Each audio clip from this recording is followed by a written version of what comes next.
I'm Christian Abbott. I'm Nathan Lavender. I'm Sean Abbott, and this is the Red Mist Podcast.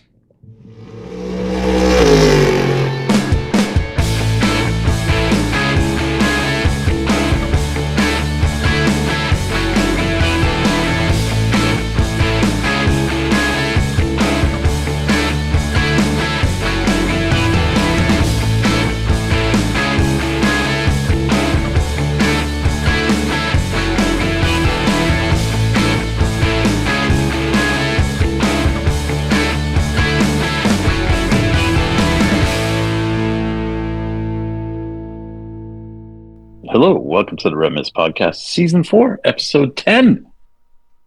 You know what number 10 is, Christian? Is it the Wayne Taylor Oh, Cadillac? damn you. Yes, it is. Is it the Cadillac or the Acura or It's previous the Cadillac. Whichever. I was whichever going to go with the 10 that Acura, they've but got. it's the Cadillac. Yeah. Of Philippe Albuquerque and Ricky Taylor. All right. All right, yeah. Not having the best of seasons yet, but we shall see. Oh. As IMSA will be part of our conversation next week as they run at the streets of Long Beach. Mm-hmm. In a fun-filled weekend of racing this weekend. Next week's show could be a two-hour special. 2-hour special next week. Yeah, 2-hour special. Okay. We'll get to it. All right. Tonight's show, we will discuss NASCAR at Darlington, the track too tough to tame. We will discuss ELMS season opener in Barcelona. Mm-hmm. And then F1 at Suzuka. All right, let's get into it. NASCAR, going to be very short and sweet here. It was a very uneventful race. Unfortunately, if you're a Kyle Larson fan, it was eventful as Kyle had a crash on lap 4, and essentially they fixed the car and then he went back out and ran. Finished 37th, got a point. I still don't understand why. He's locked in for the chase. So, like, what was the purpose other than maybe learning stuff? I guess learning, and then any you still gotta like battle for position in the chase, right? So Gotcha. No, is it the chase or is it just playoffs? No, it's playoffs. Playoffs. They got rid of the chase. Wait, yeah. Playoffs.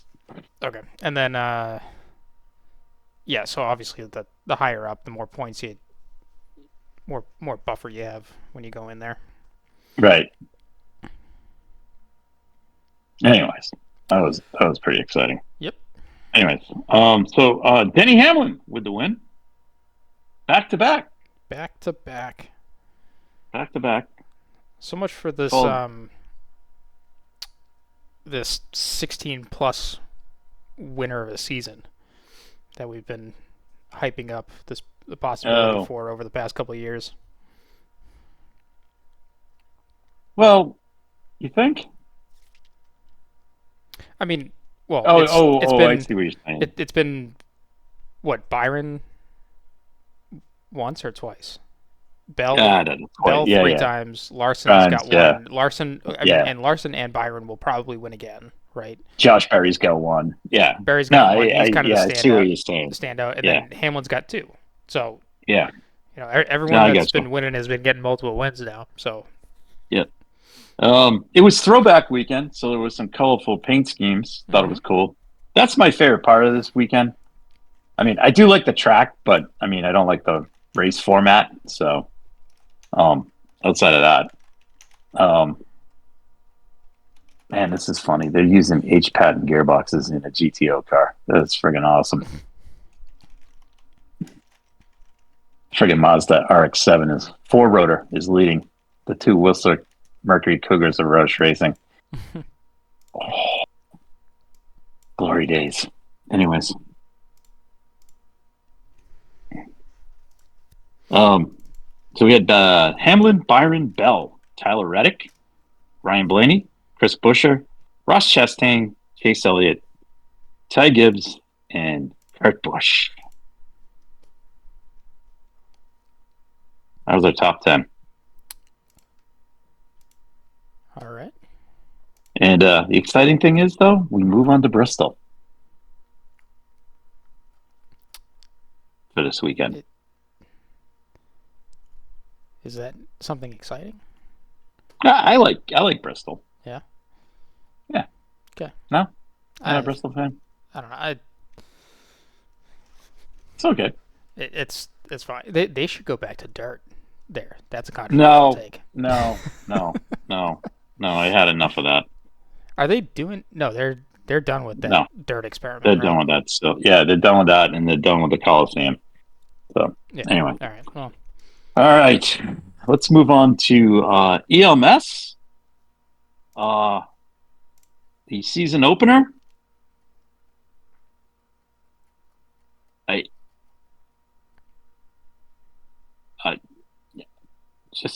It was a great, fantastic race. What can I say? We had LMP2, LMP3, and GT3. The only thing I didn't realize, and that was my fault. I keep forgetting this. But in LMP2, they have LMP2 Pro-Am. Yeah. Which I didn't think LMP2 you could have like Pro-Am. You know, I was like trying to figure out why it was Pro-Am. You know. Well, I mean, the outside of, well, I mean, with European Le Mans Series and Asian Le Mans Series, the class is big enough, and that's just the top class. Yeah, because I thought like LMP2 really is a Pro-Am class. That's what I thought. Because like in IMSA, it's a Pro-Am class. You know? Yeah. No, I get that. That's kind of where I got a little confused. And what we had happen, which it just again, this is kind of like IMSA, GTD, Pro-Am. We had a Pro-Am car win overall.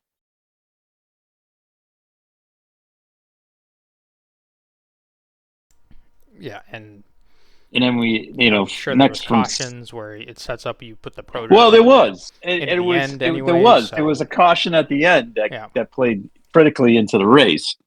But I will say it was a fantastic race.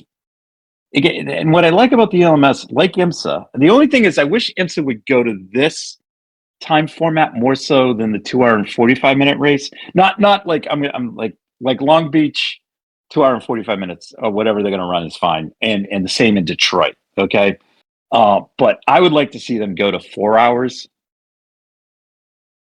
as a race because there's just a lot more strategy in it. That's just my one thing, and that's what I love about the EMS is that they're 4 hour races.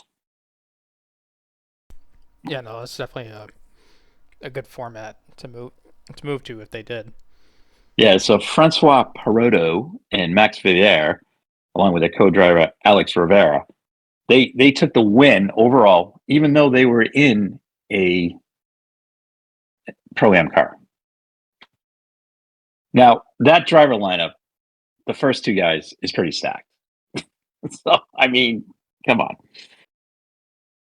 And then second went to Jamie Chadwick and Danny Ucadella and Max Joubert. And that's essentially the guys that are part of the drivers that are part of the potential Genesis hypercar program. This was also the team that Logan Sargent was supposed to drive for. Probably regretting that decision. Anyways. If he pops up in a Cadillac in F1, I'm going to kill somebody. I mean, he'd have to bring Perez-like money. He can, though. That's the unfortunate thing. I mean, I don't want either one of them in the car, and I don't want any driver bringing money in that car because that's a factory effort. Yeah, well, I think the likelihood of it happening is very, very low. Good. And if Cadillac has been making it a point that like we want an established American that's how do they word it? They basically left the door open to saying like Colton isn't the outright pick for this. Like, well, that's the cover in case he doesn't get a super license. Right, which I get it. But anyways, if you look in F2, it's Max Verstappen, which he hasn't. The one they're talking about is season. Crawford. Yeah, he hasn't. Esterson hasn't had a full season F2, so it's tough to tell, anyways, and his results aren't quite there yet either. But yeah, like you said, Jack Crawford is the other one. Yeah. But he's been... So anyway, so let's. I shouldn't have went down that rabbit hole. Well, I'll just finish up real quick. Crawford doesn't stand out to me, but I guess the other thing too that I think my perception might be a little bit skewed on is when we were watching F2 and GP2 when it was George, Lando. Piastri's a bit new, more recent. Yeah. But even when Stroll was there and a couple of the other guys in F2 that have already left F1, there isn't, or Leclerc. Leclerc was a great example. Super dominant, and then progresses up. Whereas the few guys that I've seen come through lately, between De Vries, Lawson, Yuki, Joe, Guan Yu, and I need another example because I got 5 fingers out. Yeah, well, but anyways, they haven't need to get back on track. They haven't stunned me at all, in their F2 results. They've been consistently in the top 10, but they're not winning a championship like Piastri did, and most notably that I still think hasn't gotten any shot in F1 yet is Felipe Drugovich. Right. So right. He's still a previous champion that hasn't gotten a ride. Of course, there's been champions that have flopped, like Stoffel Van Dorn was a prime example. But there is also the other point that I've contested where the jump between F1 and F2 is still massive, and you need a few years to kind of get up to speed with it. And they still don't have hybrid power units in F2, so you add on another. Yeah, all right. We got to get back on here. I know. I get it. We've been over that a few times too. So I know. I shouldn't have went down that rabbit hole. I just didn't. I didn't. That was my fault. So, Amy Chadwick got the pro win, so good for her. Right, we're back to EMS. EMS. The funny thing is, Stance. In the overall podium, she's second, but in the pro class, she's one. Whacked. Anyways, so that from that perspective, that race was crazy. That was fun. The LMP3 guys had I don't know, the LMP3 class. I don't know too much about it, in terms of the drivers now, because a lot of these guys have stepped up to LMP2. So that's a little tough. I will say this, in LMP2, Teo Pacher made his debut. He led for a bit, and his team finished 6th overall and 5th in class. So, and they were in the pro class. But it was like I said, a very enjoyable race. In GT3, congrats to the Iron Dames. They took the outright win. So good on them in their Porsche. So made up for last year when they ground to a halt with 2 laps to go. So when was the big one? That was on Saturday. Oh. Okay. That was in the Le Mans Cup race with the Okay. junior Iron Dames car. Okay. I was getting that mixed up. Yes. No, that's all right. That was in that class. Because that was like the highlight from the that. weekend. Yeah. So that's yeah, I know. And it was like, really? Like, we want to talk about somebody cracking up, and and she got pushed, didn't she? Traffic was coming through. It was just a bad situation. It's a bad situation. Wrong time, wrong place. That's all. But everybody's okay, so that's the good thing. Yeah. So no issue there. Mm-hmm. All right. So that was really bulk of that race. There was no crazy incidents, no nothing.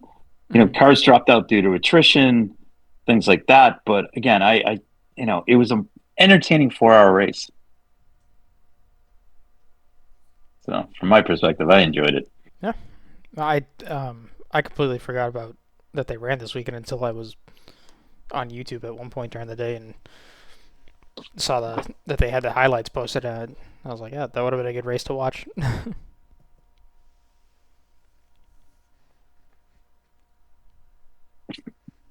So, anyways, never mind. I'm absolutely amazed at some guys who drive in so-called professional sports car races. Like, there's a yellow flag. Yellow flag. Oh, are you watching this race? Yeah, I was just watching the race. Yellow flag. A car had spun. The car, was wow. That was a mess. Car spun, and then the oncoming traffic is avoiding it, and then there's one guy in a Mazda RX-7 that's like, "Oh, there's a car there," and he spins out. Mm-hmm. It's like, well, shouldn't you have been like heads up? Anyways, kind of funny. What one would think, One would think, yeah. Oh, shocking! Robbie Gordon got in a wreck. Oh, no pit lane speed limit either. Even better. Nice. Oh, God. Robbie, he is beautiful on machines. He can wreck them with the best. Anyways, I love him, though. All right. So round 1 of 6 is complete for the ELMS. Where are they going next? All right. Bear with me here. Castellet 4-hour race in France. Oh, and when's that? May 4th. Oh, all right. Oh, that. I'm saying that's a quick turnaround, but I mean it's a here's the tricky thing with this though.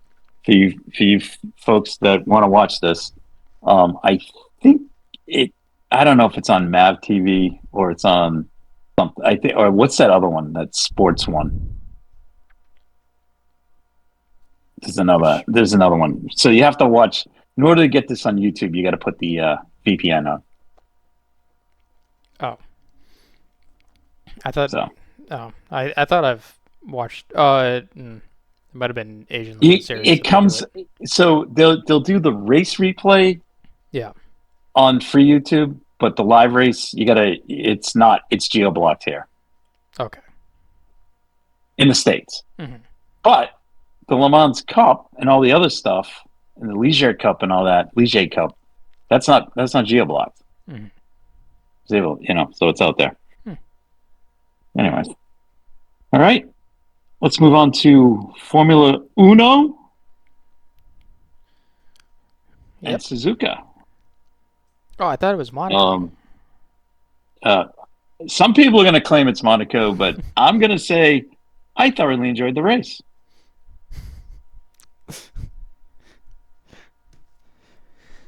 Okay. Just saying, I really enjoyed the race. All right, well, let's go through the recap, and then we can discuss that. Sure. Well, the recap is Max Verstappen has reasserted his F1 prowess. Mm-hmm. With a run to pole in a absolutely crazy ass run to pole. Yeah. I'm not going to call it a lap of the gods, a la Senna, but it was probably one of Max's finest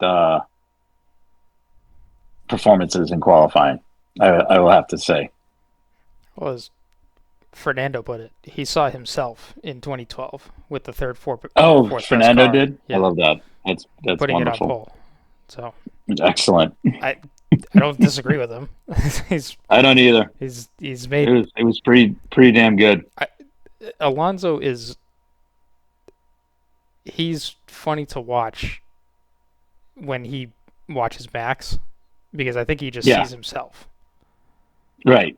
Or at least like he recognizes that Max is taking on a very similar approach to how he goes about racing. So no, you're 100% right there. But yeah, I mean Max with a crazy lap puts it on pole. McLaren's follow 1-2, very close, within a tenth of a second.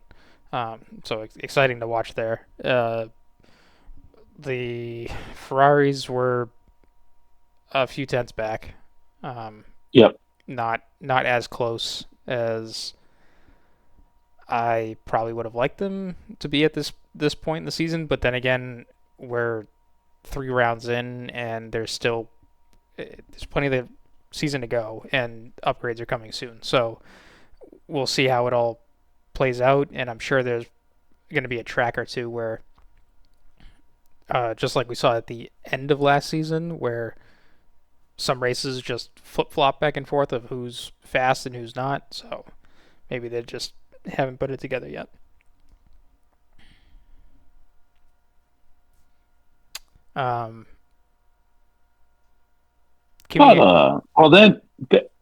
The two that you have to talk about,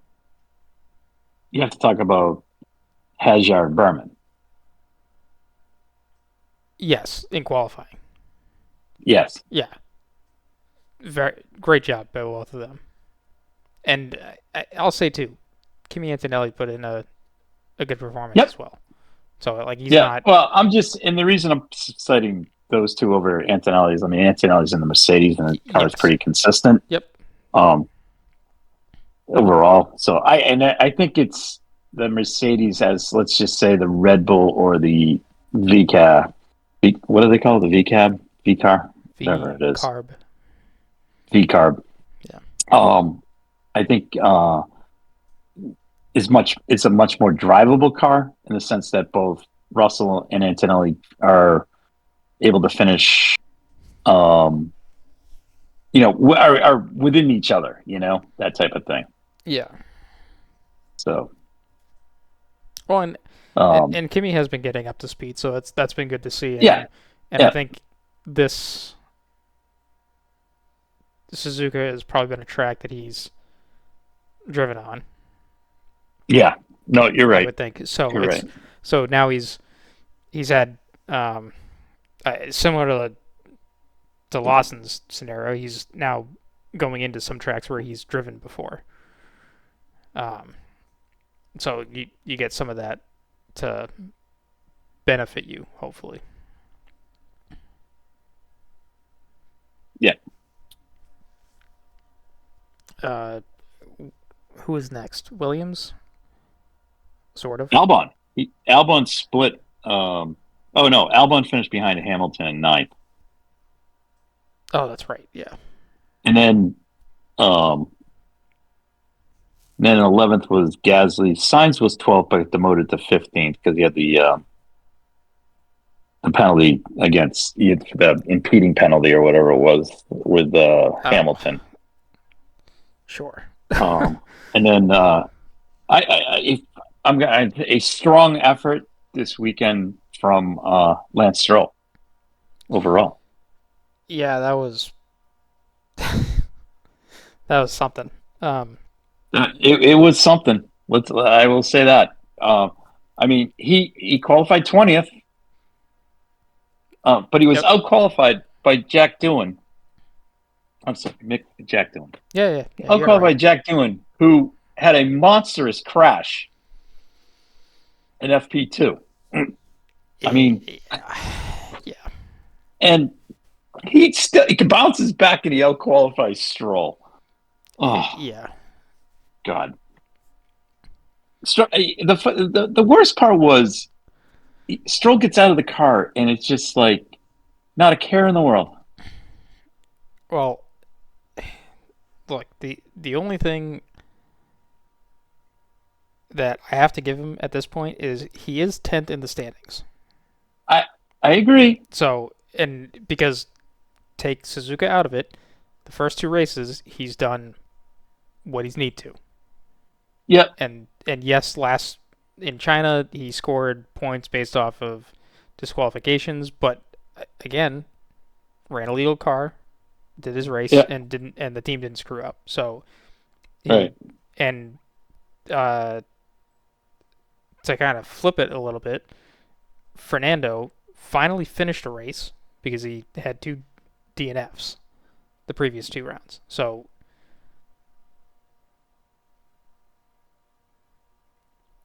yeah, as much as this was, probably I guess what we would expect from him. I mean, so far he's at this point of the season, he's outperforming, and I wouldn't say proving people wrong, but he's not giving a lot of people a bunch to stand on right now. Right. Yeah. So just to give him some credibility, he's not that bad, because you got to at least have some kind of talent to be an F1. Right. Yeah. Look, money is always going to be a part of the equation. I know. Yeah. All right. We've had this talk before. Let's get into the race. As we had this constant hype of it may rain. It was like, can we just let the race, just the weather play out, and stop hyping it up? It rained overnight. It didn't race. The race wasn't in the rain. It was a dry race. Yeah, and I mean, last week you mentioned that it was going to rain, and then when I pulled up the forecast, it was like maybe it'll be raining when the race starts. But I was just saying it rains in Suzuka. Right. So, anyways, but the media, whatever, the commentating started like Thursday. Rain. Well, if it rains, Max is gonna romp our way. So it was like, And as it turned out, even without the rain, he romped away. Yeah. Well, I mean, he didn't. He controlled the race. Yeah, he controlled it. He didn't leave him in the dust, but he definitely controlled it. Controlled it. Yeah. I'm gonna just this is gonna be the fatal flaw with McLaren. Instead of just letting their drivers race, okay, they're looking. You know what they're doing? They're letting Max hang around, right? Which is the worst possible thing. Yeah, their weakness right now is that they're too confident. Yeah, that's a great point, Christian. They think that they can. They've rock up any weekend, right? They've outsmarted themselves by playing "quote unquote" the long game. Like we have no problem, but that's not what you want to do. Because did we talk about? No, I think this was a separate conversation I had. If you look back at Max's first championship,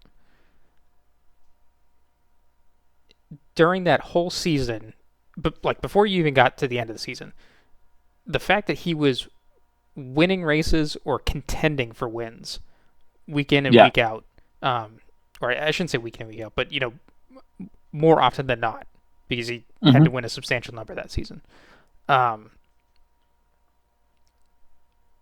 Every time he was either making a move on Lewis or defending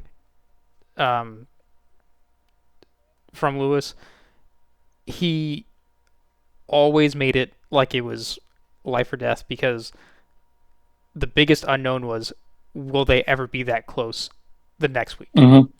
So, right. And yeah, hindsight 2020 is always like, okay, well, maybe he didn't have to be so hard here, or could have let him go there, and he would have like walked away with a bit more points gap towards the end, so it wasn't as controversial. But as the season went on, you never knew if Mercedes was going to just eke out more performance and then just be gone, because that's what they had been doing for the past 8 years prior to that. Yep. So it's tough to say like now, or it's sorry, with that in mind, if you're McLaren, you should be taking every opportunity and like trying to win every single race. If you want to take it race by race, you have to take it race by race. You can't you can't play the long game and hope that the numbers work out, because if you're doing that, then you're being conservative somewhere, and that's costing you pace, and you're being slow. So, yeah, and what they've done over the last, just what's happened is Max got 2 decent finishes, right? Well, yeah, this is what, race 3, right, of the season. Got 2 decent finishes in the first 2 races. Stayed, hung around, got a win today, and McLaren, was futzing around. Could have potentially got the win, but they, like you said, it's the same problem that their IndyCar team has. They have no concept of strategy. Hold on, let me pull this up. Way too far down. Okay.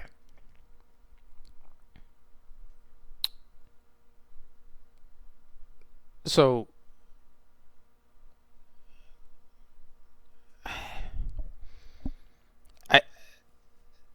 all right. Max's finished second, fourth, first. Lando's finished first, second. Right. The thing that's hurting Lando right now is the fact that he had a bad sprint race in China. Right. Whereas Max didn't. He finished on the podium for that. Yeah. You can debate on whether sprint races should be involved in F1 or not, but regardless, the points are what the points are. And he is only 1 point behind because he's been consistent in that respect. He's been consistent, yeah. Yes, Lando is more consistent during the Grand Prix, but again, Max performed during the sprint race, and Lando didn't. Yep. Lando did. Yep. Oscar has been consistent too. However, he made a huge mistake in Australia. Right. So, and that's the thing that's putting him down. Yeah. I mean, well, it's hard to say consistency at this point, but like, because pretty much where everyone stands is where everyone's been finishing, right? Right. But then Max is, you're right. Max has had the most consistent. But well, you know what? After that, or after Piastri, George and Kimi have been very consistent for what they are. Yep. Nope. Fair point. Fair point. Ferrari has thrown away points from China, so and they've been on the back foot. Albon has been consistent as well, and then kind of from there everything kind of flip flops. Right. From some performances. Yeah, back and forth. But the thing is, it's like, when is McLaren just going to stop, and just go, look, you know what, we got to go for the win here, and it's like, it felt like they were protecting Lando the whole race.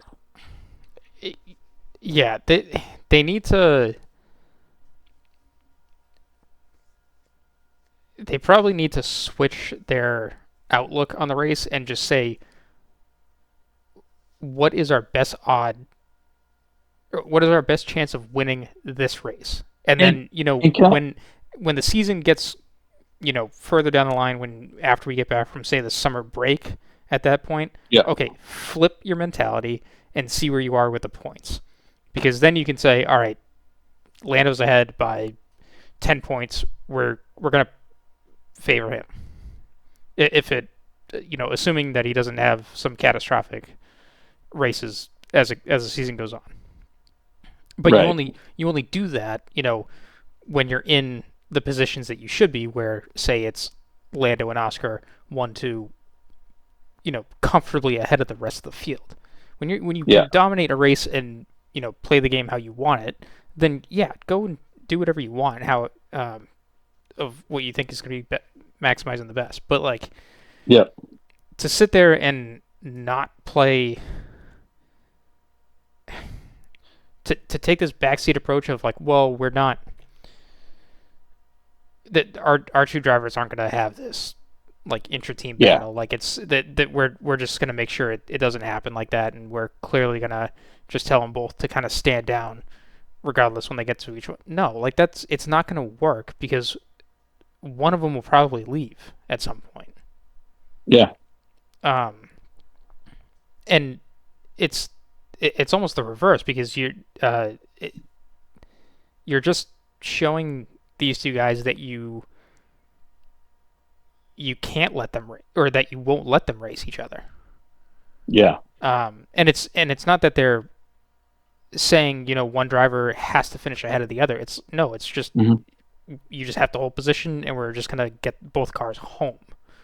Okay, right. Well, great, but that's what cost McLaren the title in 08 or no, I'm sorry, 07 with Ferrari, and how Kimi won the title, because Alonso and Hamilton were too busy fighting each other that they were costing each other points. It's a little bit of a flip scenario from what you have now, but McLaren's going to run into the same situation where they might be holding station too long, that the other drivers are going to, or the other teams, like say Mercedes, is going to catch up to them and outperform them. Or, like we've said with Max, where Max is just going to be consistent that he's going to nip the driver's title again. Yeah. So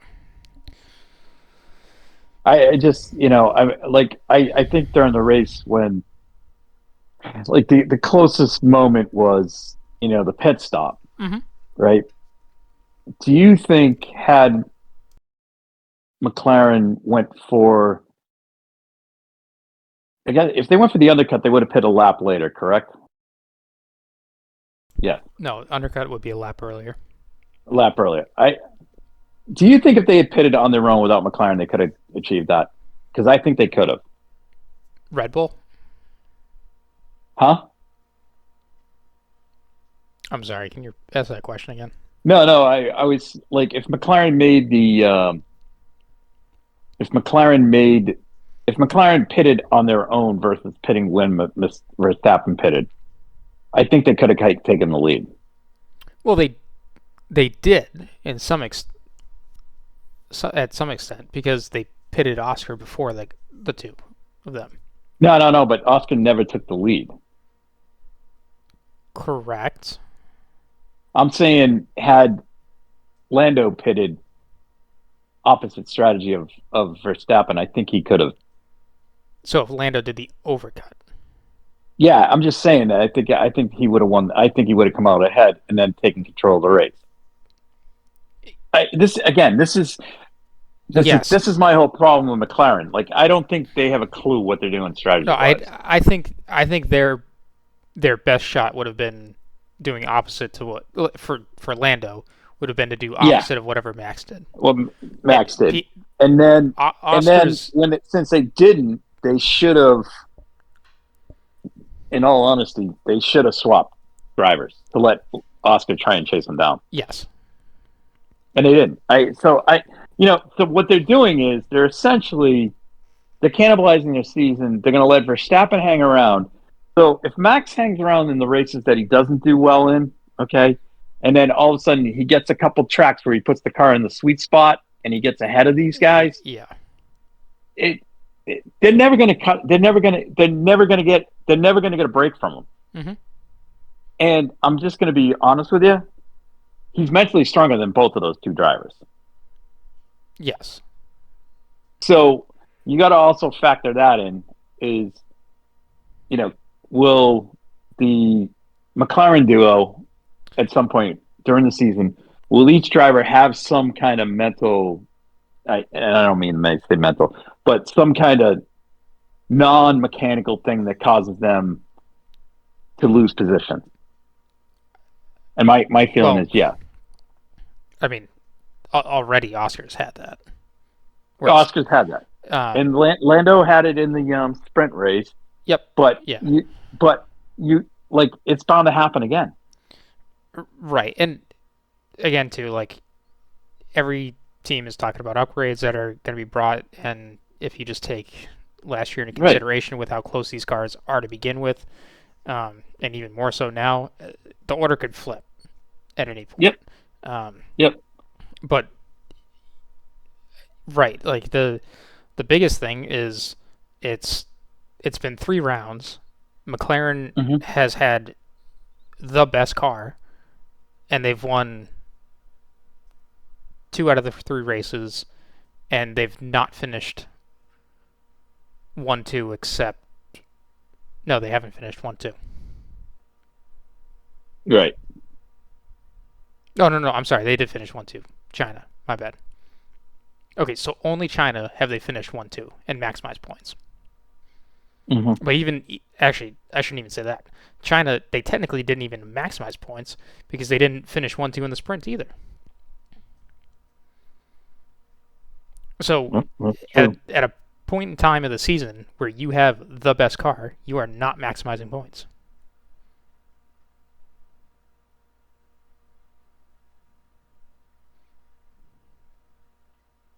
I just don't know what to, it's just, it's really... I think Oscar's mistakes will be of inexperience.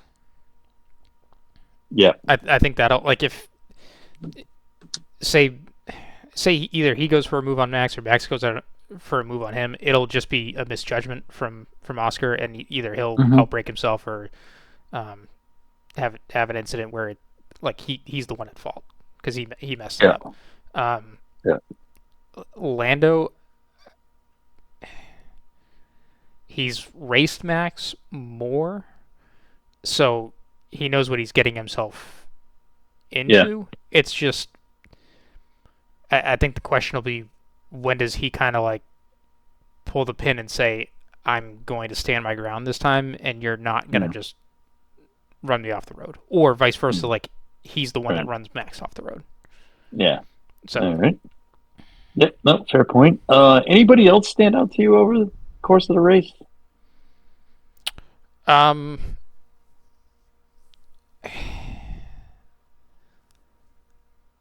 mean, Hadjar had a good performance. Behrman had a good performance. Well, I think those 3 right there. I mean, Hadjar, Albon, and Behrman. Yeah, I think Carlos, given a better qualifying, or I'm sorry, given no penalty, he would have been right there with them, because he was fun to watch at the end of the race because they went super long with the hards. Yeah. That they put on the softs at the end, and he was able to get by a few guys. Thoughts on Yuki? Good weekend? No. It wasn't. No, it wasn't. No. Well, okay. Mediocre? Mediocre, and I'm not even going to say average at best, because I'd almost... Yeah, average would be good. He dropped off from practice continuously throughout the weekend, right? Yep. So so that's not good. And then, especially in qualifying,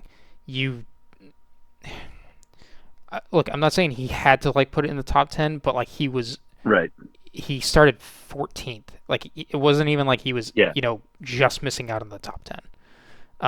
I still think the gap that he had to Max was smaller, yes, than what Lawson was to Verstappen. Yeah. But I don't think it was that much better. The only difference being he had the Red Bull further up in further up the grid in qualifying than Lawson had all season. Yes, but again, like the only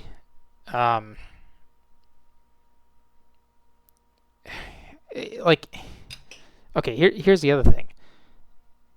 Lawson finished 12th in China, and Yuki finished 12th here in Suzuka.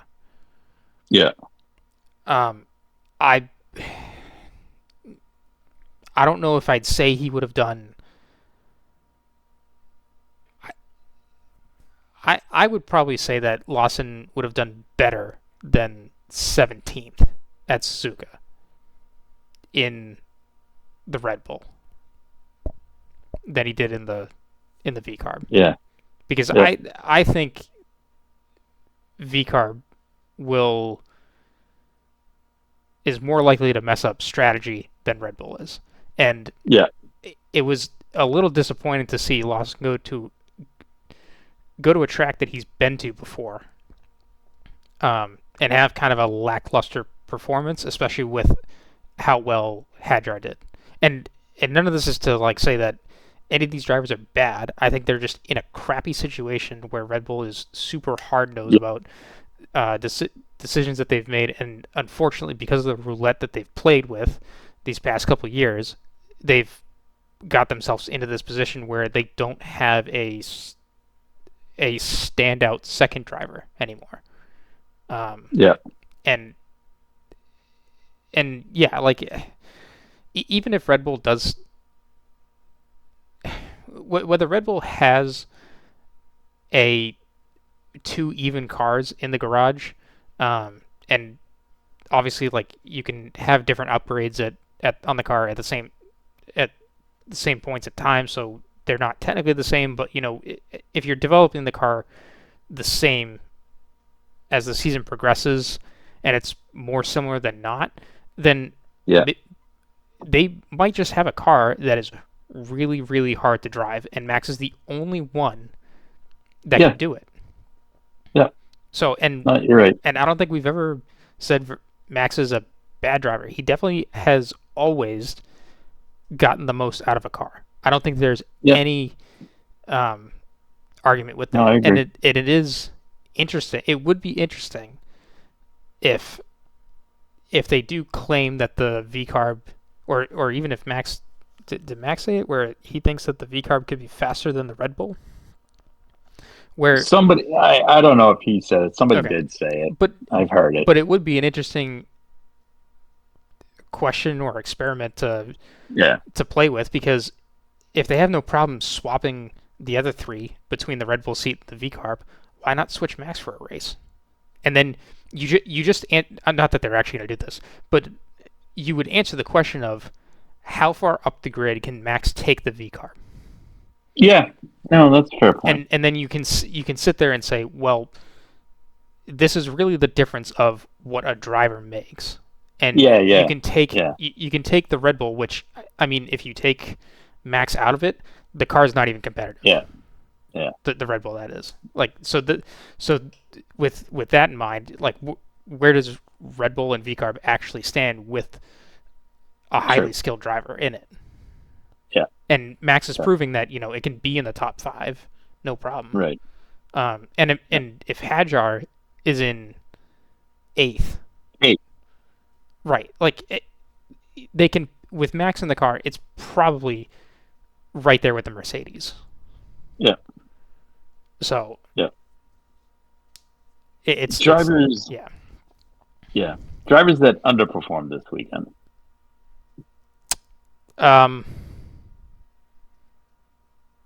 Stroll. Stroll's one. Who's the other?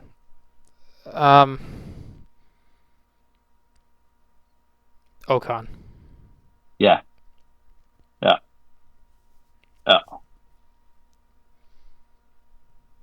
They were tail end of the field, both of them. I mean, Bortoleto is split. Yeah, I'm not the guys in the guys in the Kickstarter. I'm not even with them. Between Bortoleto and Hulkenberg, it's not much of a difference, but the jump from Stroll and Ocon to their teammates is what's killing them. Yeah. And I mean, I guess the same could be said for Lawson, but like,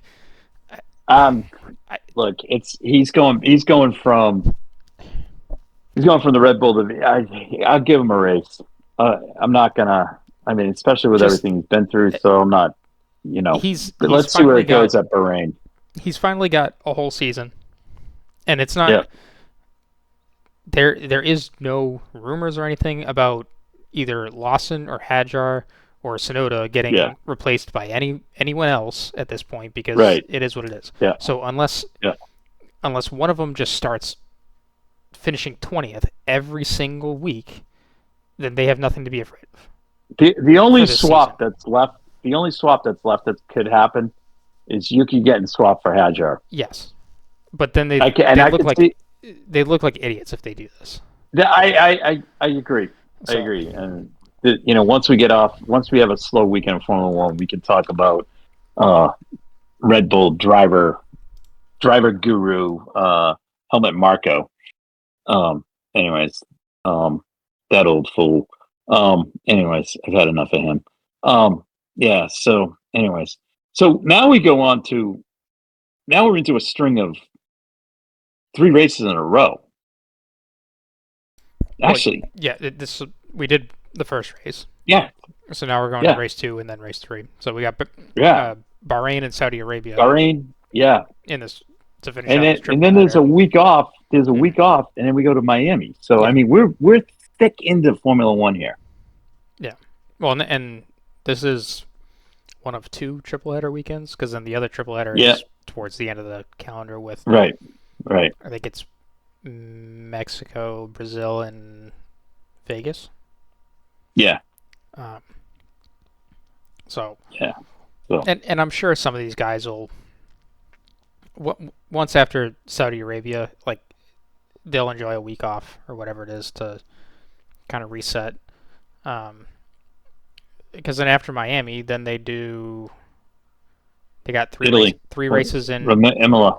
Yeah, they got 3 races in Europe, and then they come back for Canada, and then it's the they go Imola, Monte Carlo, and Spain back to back. Yep. Back to back to back. Yeah. So man, it's coming thick and fast. So wow, it's gonna be crazy. Mm-hmm.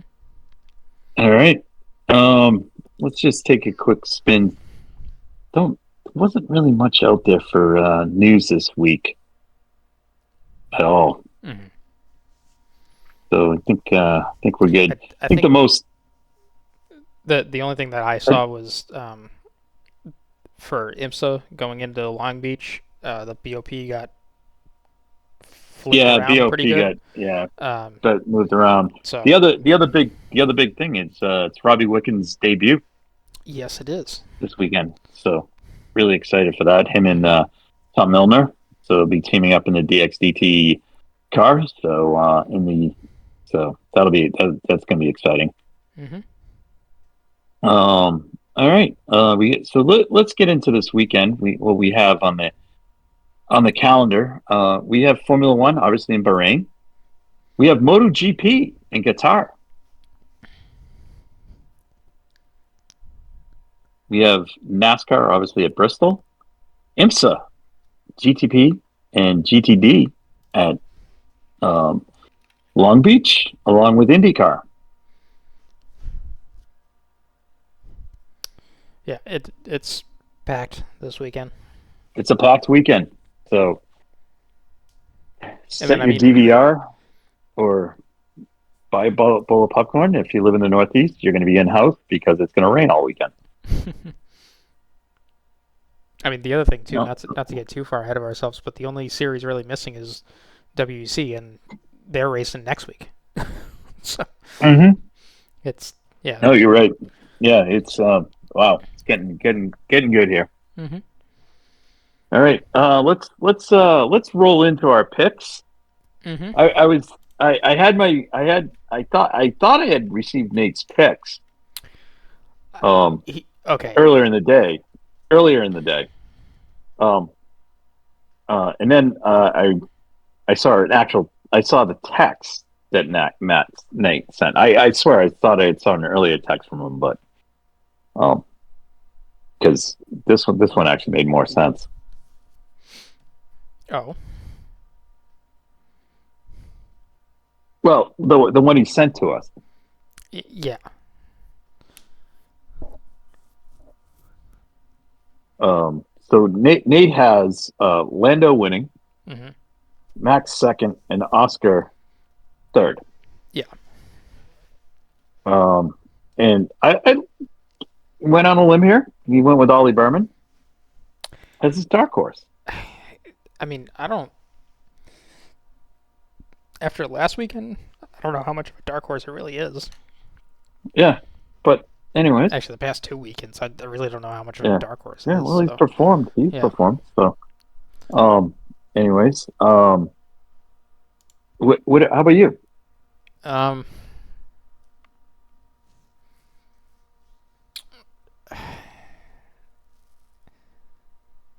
I gotta think that McLaren bounces back this week, and it sounds like this is.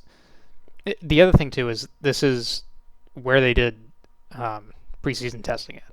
So it's like how Barcelona used to be a number of years ago, where it's you go do preseason testing, go a couple rounds, and then you come back to the same track that you did testing at. So with already a few races under their belt, I'm thinking it's going to be a 1-2. I'm still gonna contest that Piastri is the better driver, and he did show pace in that second half of the stint. So I think Piastri so you're gonna go take the win. Oscar, Lando, and your third place.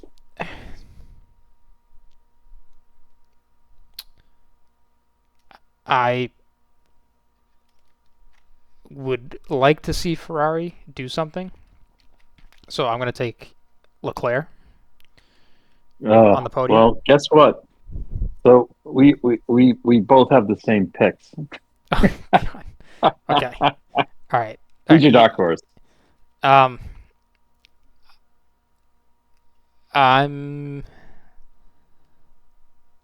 gonna go Sainz. Okay. Because at some point he's gonna have to overtake Albon, and Bahrain is filled with a lot of straights. So I'm gonna go with the hot guy. I'm gonna go with Hajar. Okay. Wow, that's crazy. We both I had Oscar. I'll take Lewis. I'll take Lewis. Just a as the Ferrari guy. Yeah. Oh, okay. You don't have to. No. But I think we're both of the opinion that we think Ferrari's gonna do something here. Yeah. And I don't I think Max could finish 4th or 5th. Yeah. I don't think he's gonna be, far off. I think he'll still be there, just just not right at the front. No, I agree. So, but again, obviously there can be anything that can happen. All right, do we want to do IndyCar picks? IndyCar? Okay. Yeah. Nate has gotten his pick in as well. I thought he was originally going to go with definitely DeFrancesco. Well, you see, he's gone with the smart decision of taking Dixon to win. Yes. I know you joke about DeFrancesco, but I don't know if this is better or worse. But he's gone with Ferrucci as his dark horse. He took Ferrucci as his dark horse. Yeah. Ooh. So it could be exciting, and he has surprised us once in a while. I know we joke about him a lot, but he does. Yeah. He is definitely out of all the dark horses, he's the one that will creep up in there and could pull something off. But just it's either been pace or way a yellow falls, and it just doesn't work out. But Ferrucci in that Foyt car will sniff around once in a while. So, I mean, interesting pick. We'll see how it works out for him. Yep. Your pick? I gotta go Herta. It's Andretti on a street course. You're killing me. Oh, you gonna take him as well? I should have went first. Don't change it. All right. Just keep all right, it because all right. I think he's going to be the hot driver here. That's Yeah. just my opinion. Dark horse. Dark horse. God, I just think You can say Newgarden. No, I'm not gonna say Newgarden. I do want to. Oh man, who's been like?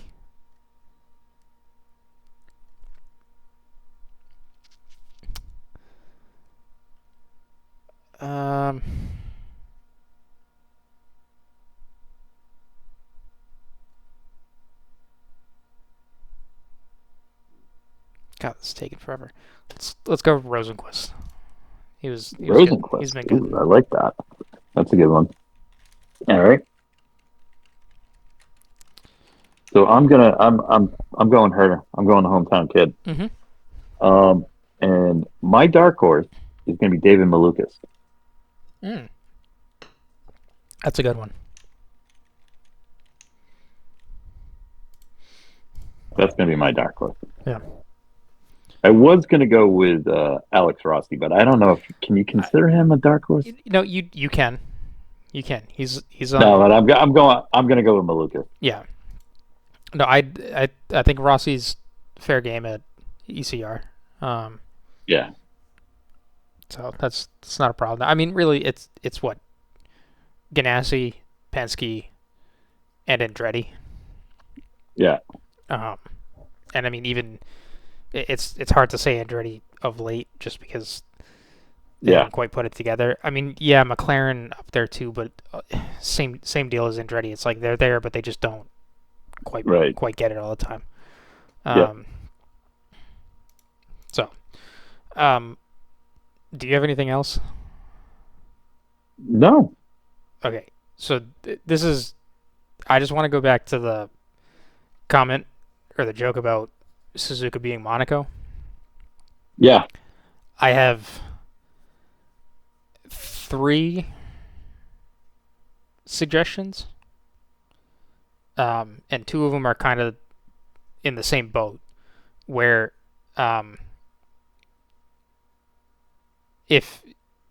because I not only did a lot of the paddock make the same comment of like there wasn't much going on, it was kind of like Monaco, but a couple F1 media guys that I've followed, they brought up a good point of if you just take the cars as they are now and you look at the rest of the calendar on the season, what races stand out to you that are going to be good versus processional? So I think Bahrain has a good shot of being good, but it's hard to say that because there's been a lot of testing there, so it could be very processional in that sense. Saudi Arabia has the possibility of doing it, but again, it gets to be kind of processional if one driver is knowing where to deploy power or deploy hybrid and play the DRS game strategically. Yep. Miami, it's kind of a toss-up, it seems. Imola is very processional just because of the width. Monaco, procession. Spain at Barcelona over the past few years, it's been very processional. Yep. Montreal, not a whole lot of passing. And this is not to say that these tracks are bad. I'm just looking at this as what F1 races will be. Austria, yeah, like maybe 1 or 2 of them will have a battle, but like in the grand scheme of things, pretty processional. Silverstone, fine. Spa, fine. Hungary, processional. Zandvoort, processional. Monza has been getting processional just because it's a DRS train. when they all sit in that. Baku has teetered off. Singapore, if you go based off of last year and I think the year before that, has been processional. Yep. Coda,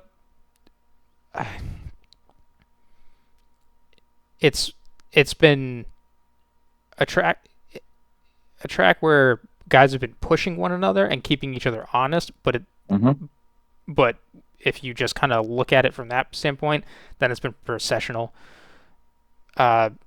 Mexico, the altitude can make it processional just because if some teams are suffering from cooling issues. Interlagos has been a great race. Vegas has been good, I think. Qatar is a motorcycle track, so no. And then Abu Dhabi, you get 2 shots just because it's a back-to-back DRS straight, but after that, the other half of the track is kind of useless. So here's where I'm getting at. You have 3 options. 1, go to different tracks, whatever it is, but it's hard to find good replacements. I think an argument after this past weekend could be, do you swap Suzuka out for Fuji?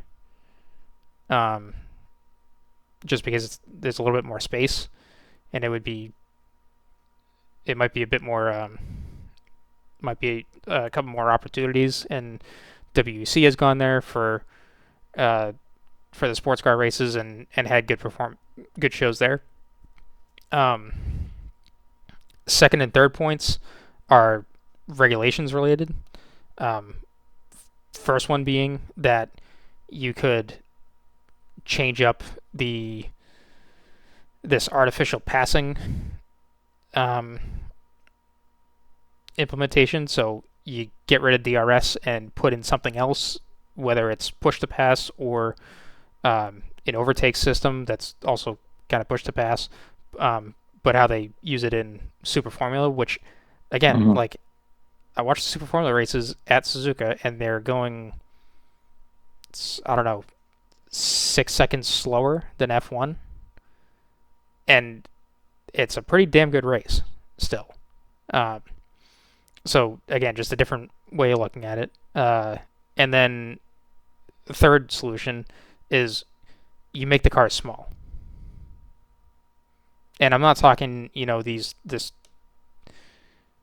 like 2 inches smaller on the wheelbase and track width. I'm talking like really shrink it down to what you could reasonably get a car to with all the given safety improvements. I know a lot of today's car is, yes, electronics, but also I think it's gotten bigger just because of the safety requirements. So I totally get it, and that's fine. But I think you can definitely, it's definitely possible to make these cars smaller while still keeping their strength up in case of any kind of impact. Mm-hmm. So, anyways, that's your take. My take on it, because this is not to say that I don't enjoy any of these tracks that they go to. I think just about 90% of this calendar is great. Like, I would love to go race it myself anytime I pull up a sim or a racing game, whatever, and I get any of these tracks listed. I'm probably going to go to one of them just because I think the track is cool. Well, that's cool. So this is, and again, I'm not advocating for Monaco to be off the calendar. I still think that is a great race for what it is. But if you're going to race, if you want to keep that race on the calendar, you need to shrink the cars. At Monaco, that's the only way you do it.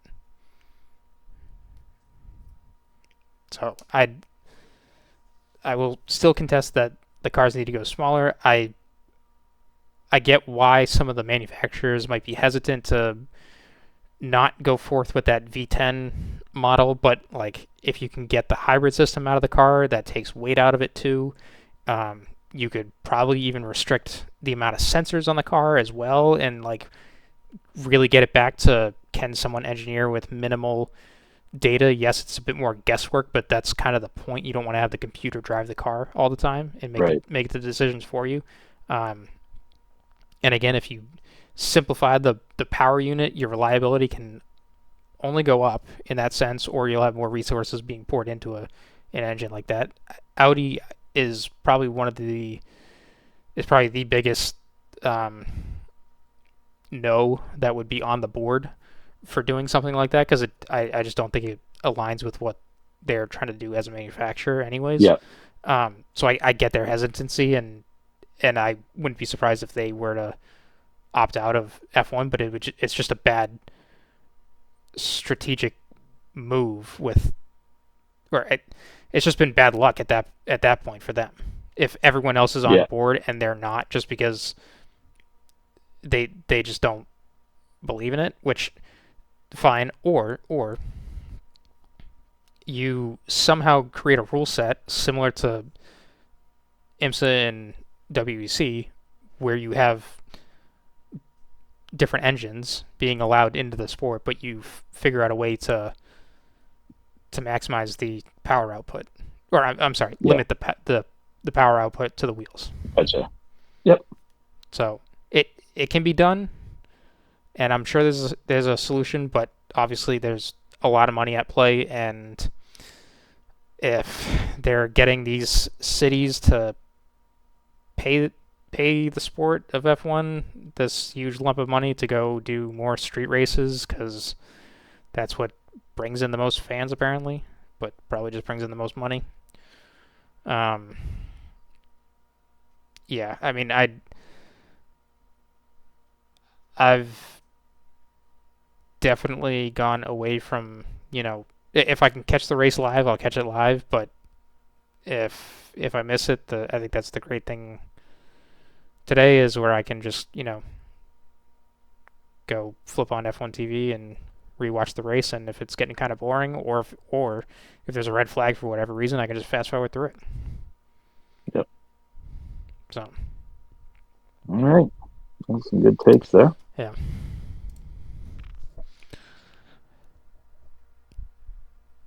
Yeah. I don't. That's anything else? No. That's where I'm at. I think we're good. We got our picks in. Yeah. The TV's fired up for the weekend, and let's see what happens. Yeah. No, it definitely should be a good weekend. I'm not trying to be a downer on the F1 season, but I'm always looking forward to the weekend, because it's outside of some races being a bit processional or whatnot, like it is action, and like that's what racing is a lot of the times, where you're not necessarily fighting door to door the entire length of the race. There's strategy and other stuff that goes on, and mental games. Like I said, Coda hasn't been, it's seemed processional, but I really do enjoy the races where drivers are pushing one another and keeping each other honest. Like even this past week at Suzuka, Max could not make a mistake. His team made a mistake in the pits and almost cost him the win. Yep. So. No, a fair point. Yeah. All right. And on that note, good night. Thank you guys for listening to the Red Mist Podcast, hosted by Christian Abbott, Sean Abbott, and Nathan Lavin. It's produced by Christian Abbott, and music is by Alex Wart and Harrison Tate.